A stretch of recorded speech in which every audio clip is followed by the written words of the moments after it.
Subscribe करें हमारे YouTube channel साधना gold को और पाएं वीडियोस सबसे पहले। बेल आइकन दबाना ना भूलें। द्रौपदी के पास एक बटलोई थी। बटलोई मतलब एक पात्र था। उस बर्तन का ये प्रभाव था कि द्रौपदी के खाए बिना, अर्थात वो ना खाए उसके पहले वो जितनों को चाहे, उस बटलोई का ये प्रभाव। वो सूर्य भगवान की बड़ी सुंदर बटलोई थी। वो कहती कि हमें रसगुल्ले चाहिए तो उससे रसगुल्ले निकलते, रबड़ी चाहिए रबड़ी निकलती, दाल चावल चाहिए, स्वादिष्ट भोजन। अच्छा, बटलोई तब तक निकालती थी जब तक द्रौपदी खा ना ले। द्रौपदी खाए तो उस बटलोई का प्रभाव एक दिन के लिए खत्म। अच्छा, पांचों पांडव खा चुके थे। लगभग 1 बज रहा था दोपहर का, और सबने खा लिया। तो द्रौपदी बाहर निकल कर देखी, अब तो कोई भूखा नहीं है। कहा कोई भूखा नहीं है। उसी क्षण द्रौपदी ने भोजन कर लिया और भोजन करके थोड़ा सा आराम करने लगी, लेटी थी। तभी 10,000 साधु आए और युधिष्ठिर से कहा हमें भूख लगी है। युधिष्ठिर को क्या लगा कि अभी द्रौपदी ने भोजन नहीं किया। उन्होंने कह दिया आप बैठिए, हम भोजन कराते हैं।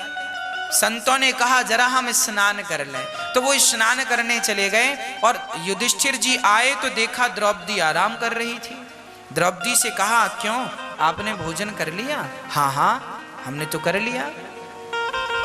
अरे 10,000 साधु आए हैं, नहीं उनको खवाया, श्राप देकर मार डालेंगे। अब धर्मराज युधिष्ठिर लकड़ियां समेटने लगे कि संत का श्राप से मरना उससे अच्छे यूं ही मर जाए। अब घर में आया अतिथि भूखा चला जाए, इससे अच्छा तो मर ही जाना चाहिए। देखिए क्या धर्म था, हमारे भारत की संस्कृति क्या थी। ये संस्कृति का परिचय है कि कोई अतिथि भूखा नहीं जाना चाहिए। कोई भूखा चला जाए उससे अच्छे हम मर जाएं। मर जाना अच्छा है, पर घर से कोई भूखा चला जाए ये अच्छा नहीं। लकड़ियां समेटने लगे।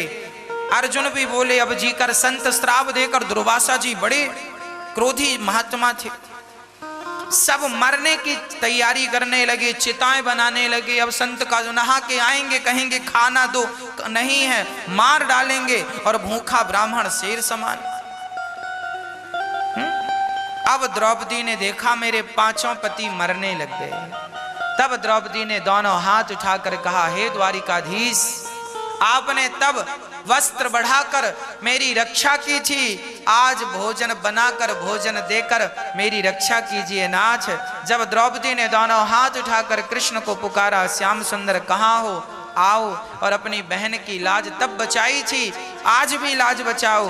और जब पुकारा तो भगवान वहां से आते हुए नजर आए। अरे द्वारिकाधीश आप आए? हाँ हाँ, हमारी बहना पुकारे और हम ना आए। भगवान बोले द्रौपदी बड़ी भूख लगी है, कुछ भोजन कराओ। द्रौपदी बोली 10,000 तो थे, 10,000 एक हो गए। आपको खिलाने की ताकत होती तो हम उन्हें ही खिला चुके होते, आपको कष्ट क्यों देते? प्रभु आप कृपा करो, हमें तो लगा आप भोजन लेके आएंगे। भगवान ने कहा द्रौपदी ये बताओ तुम्हारी बटलोई कहाँ है? वो मैंने खाकर धुल दी। कहाँ रखी है? तो उल्टी बटलोई धुलकर लोग बर्तन उल्टा रखते हैं, तो औंधा की रखा था। भगवान ने उसे पकड़ा और ध्यान से देखा तो पालक का एक साग का पत्ता लगा था। भगवान ने कहा द्रौपदी आपने ठीक से धुला नहीं है, देखो एक पत्ता छोड़ दिया है। ना प्रभु, मैंने बर्तन बढ़िया से धुला था। अच्छा उसने तो धुला बढ़िया था, भगवान ने ही अब एक पत्ता प्रकट कर दिया। भगवान तो सर्व सामर्थ्य है, प्रकट किया और पत्ता उठाया और भगवान ने उस पत्ते को अपनी जिह्वा पे रखा और कहा कि आज मैं इससे तृप्त हो जाऊं और मेरे तृप्त होते ही जीव मात्र तृप्त हो जाए। ये कहा तो चींटी से लेकर हाथी तक सबका पेट अपने आप भर गया। 10,000 साधु नदी में स्नान कर रहे थे, अपने आप श्रीखंड की डकार आने लग गई, अपने आप गुलाब जामुन की डकार आने लग गई। अपने आप पराठे की डकार आने लग गई, अपने आप बढ़िया देसी घी की पूड़ियों की डकार आने लग गई। संतों ने कहा क्यों, ये हमें ही बस हो रहा है कि तुम्हें भी हो रहा? दूसरों ने कहा सुनो, पता नहीं क्या हुआ, पेट भर गया, बिना खाए सबका पेट भरा। महात्माओं को लगा अब नहीं खाए तो भीम मारेगा, बनवा के फेंकवाते हो भोजन, खाओ। अब महात्मा बोले एक काम करो, नदी के किनारे किनारे भागो। सारे महात्मा पैदल वहीं से भागने।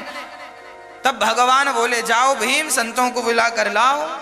तब दौड़े भीम भैया गए। अब संत और भागे। भीम बोले रुको रुको, संतों ने कहा ये बुलाने आया है, भोजन तैयार होगा, नहीं खाएंगे, पेट भरा कैसे खाएं।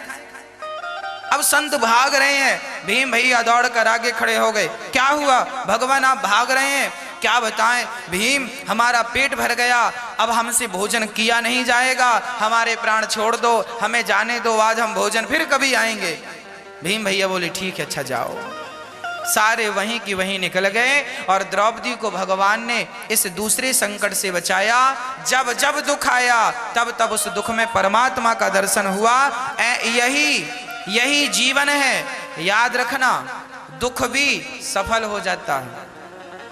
कहते हैं ना, जब समय अच्छा होता है तो मिट्टी के भी दाम सोने की तरह होते हैं, और समय बिगड़ जाए तो सोना भी माटी मोल बिक जाता है। इसका अर्थ ये है कि आप अपने हर समय का सदुपयोग कीजिए। जब विपत्ति हो तो रोइए मत कि हम बड़े दुखी हैं, बड़े परेशान हैं। उस विपत्ति के समय में भगवान का चिंतन एकाग्र चित्त से कीजिए। समय सुधरते, समय बनते देर नहीं लगेगी। कहते हैं दिन बदलते देर नहीं लगती, बस एक बार आपकी नीति और नियत सही हो, बस नियत अच्छी हो और नीति अच्छी हो। भगवान ने द्रौपदी का कष्ट दूर किया।